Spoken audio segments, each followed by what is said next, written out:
Yo, yo, yo, it's your girl Rose Gold, and you are tuned in for another episode of Heartbreak Hill podcast. Ladies and gentlemen, today I have an exceptional, wonderful, amazing, outstanding guest.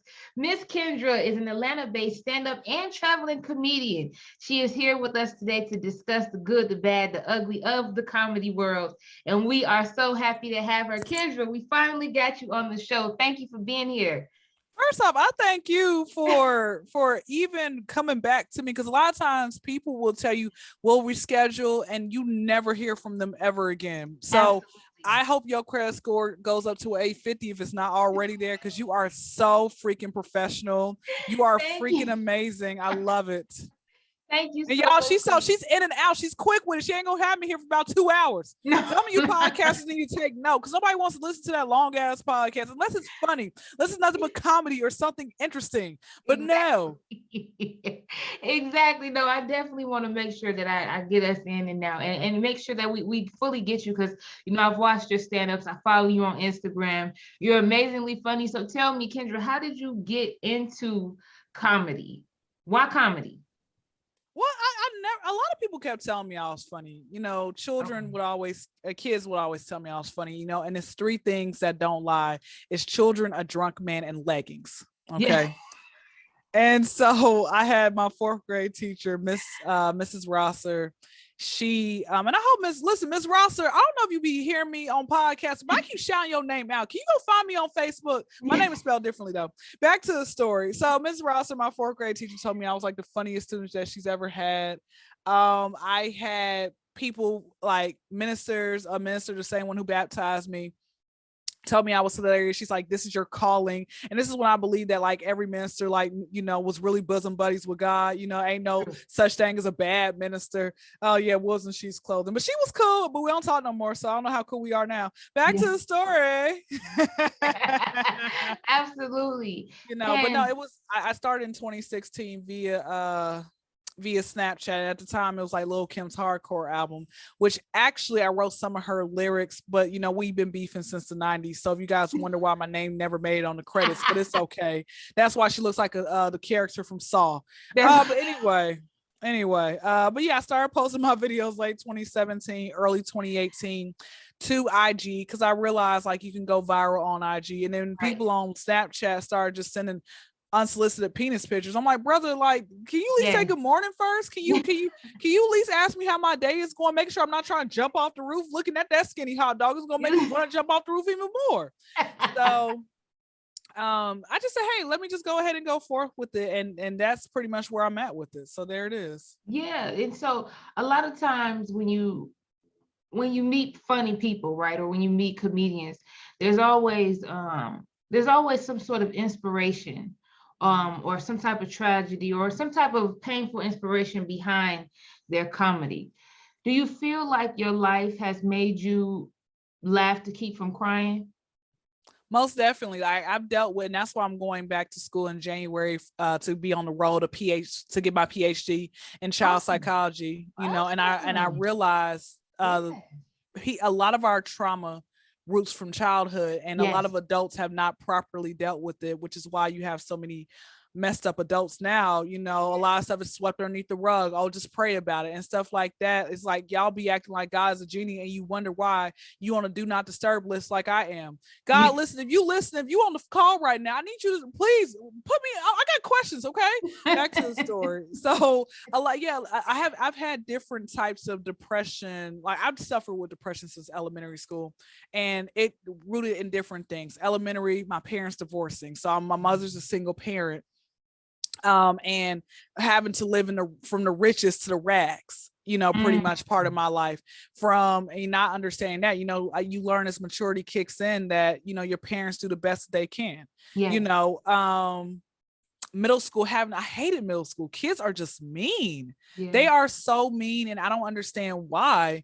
It's like, and again, that stuff starts from home. You have to really instill in your kid, if you have nothing nice to say, don't say it at all, Yes. type of thing. But it's Yes. a lot of mean kids. So dealing with people with rumors, being accused of certain things. High Mm. school, the guys are a little bit more mature, but you're still dealing with now I'm dealing with the feeling of not being accepted because the guys I had a crush on, the guys I liked, they liked the good times girl. And I Yep, left high that's school. me. If you, yeah.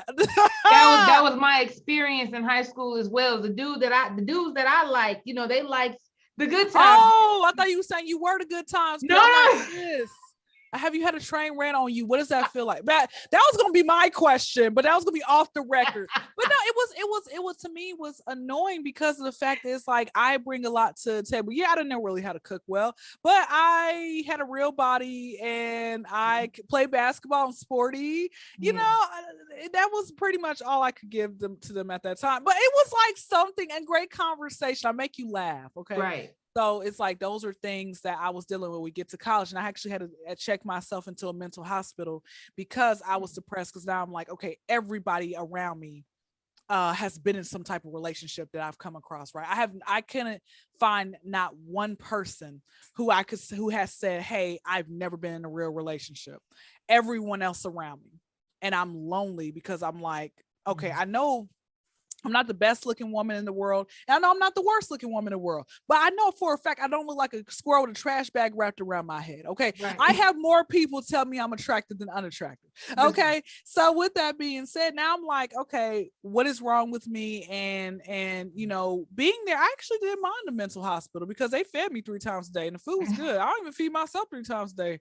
Like I be struggling for food. I'm like, bro, y'all like what? I remember one time I applied for food stamps. Side note, I applied for food stamps one time. My income changed by like a quarter and they took $150 off. I'm like, I'm still hungry, lady.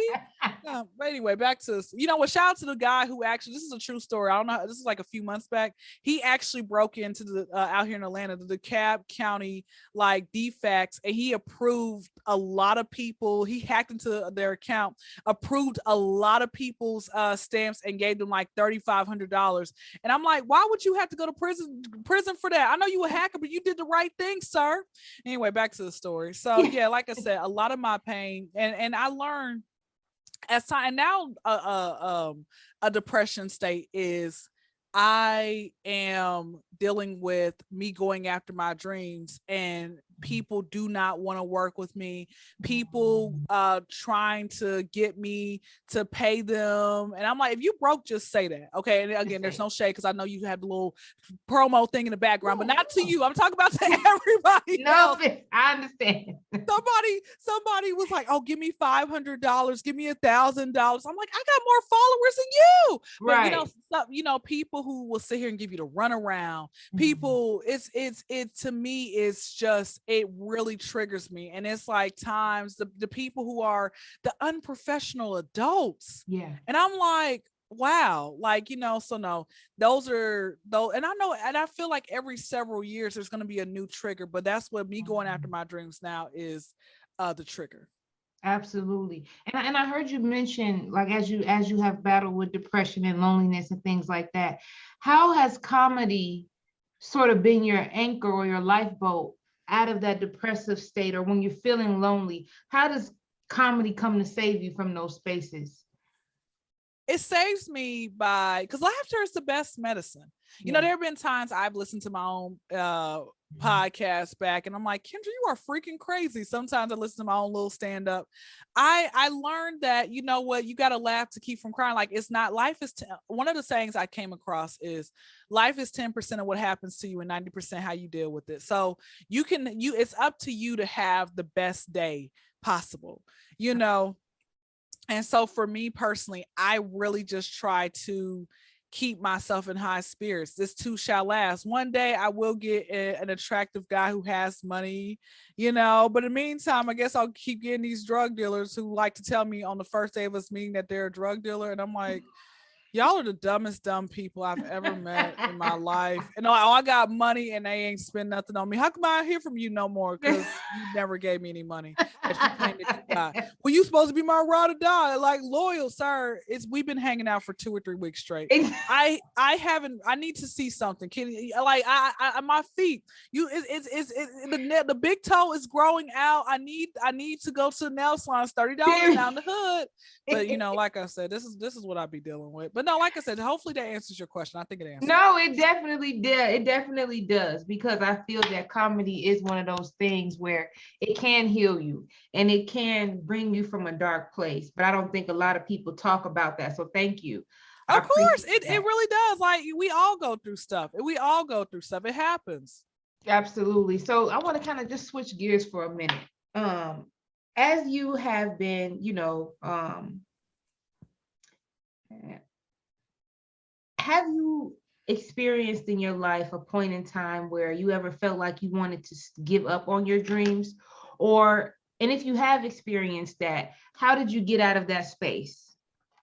Yeah, it was like 2 weeks ago. One of the people that I was supposed, like, okay, one of them I knew, one podcaster I knew, he's probably not gonna show up because of the fact that he, like, the last several weeks has been, flaky anyway.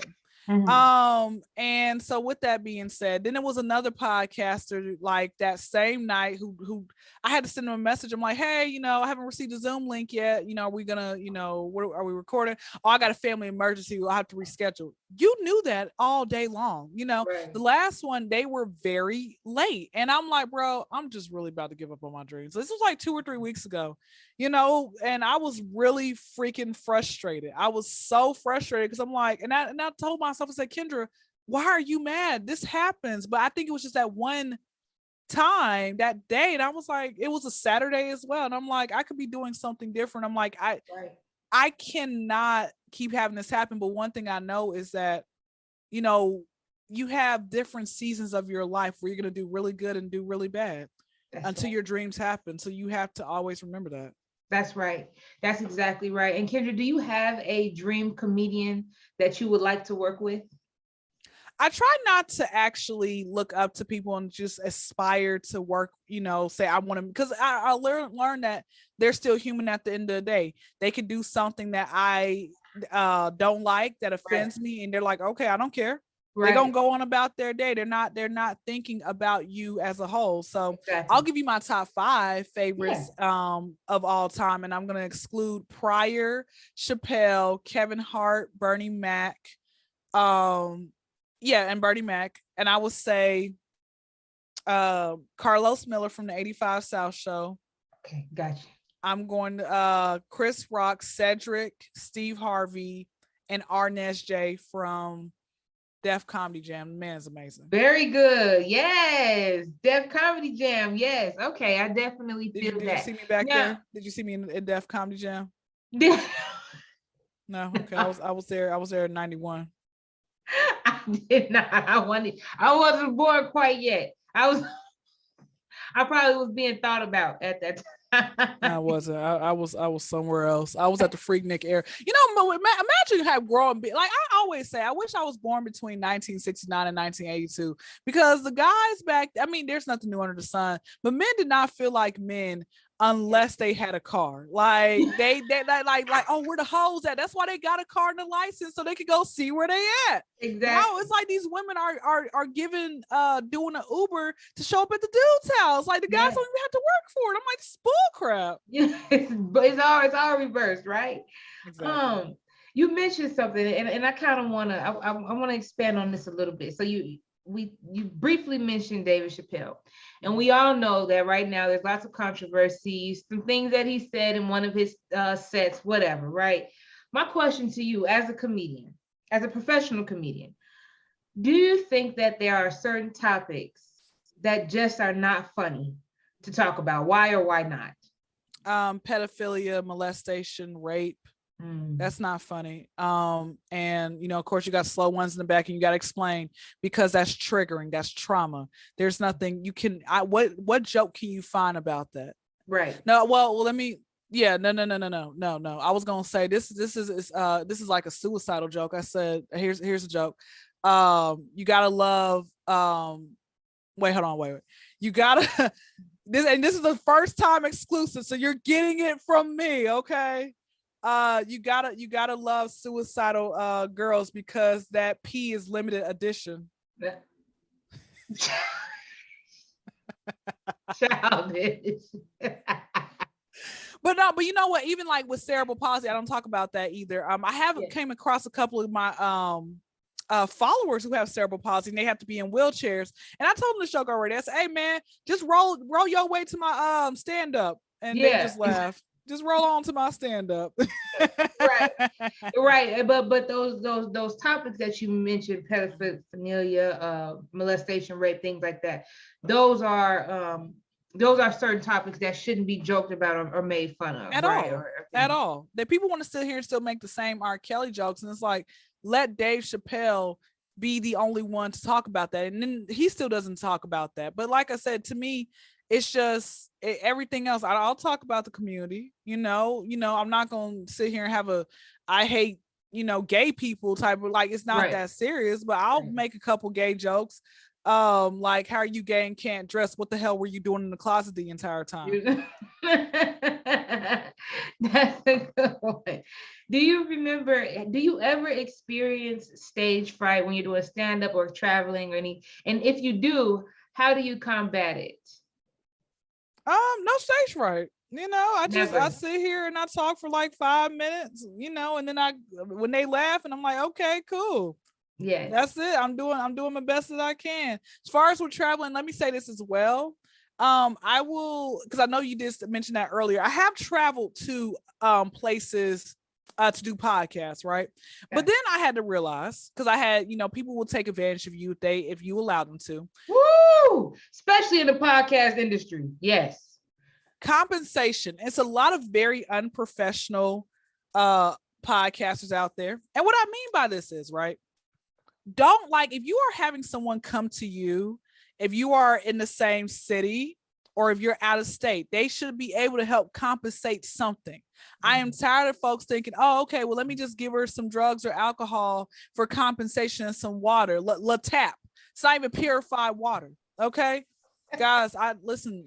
I live in a trap house. I can get whatever I want. Okay. My neighborhood, I'm in the hood. Okay. I can get whatever I want for free. Right. So why is that why do you think, like, it just reminds me of Black folks. You help them move and the only thing that they want to pay you in is chicken. That's not good enough. Our back is hurting. Can we get a 30-day, little coupon to massage Envy, one of those little punch cards? Something. But it's like, but I'm telling you, I had one podcaster, and then he was just a regular guy who I just, have been having, we've been politicking for like months now. One of my followers, cool cat. Yeah. Both of them, when he told me, he was the first one to come to me.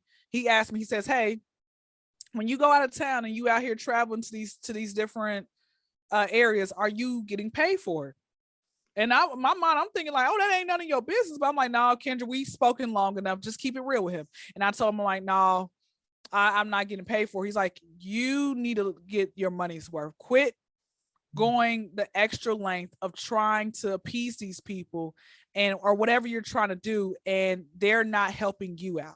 Mm-hmm. Of course, I'm not going to listen to him. That was God sending me a sign. Yes, it was. But sometimes when you ask God for a sign, he gives it to you. You want a sign in your sign, So then I had a girl I did a podcast with, and she told me while we were on the podcast, she was like pretty much putting me up on game.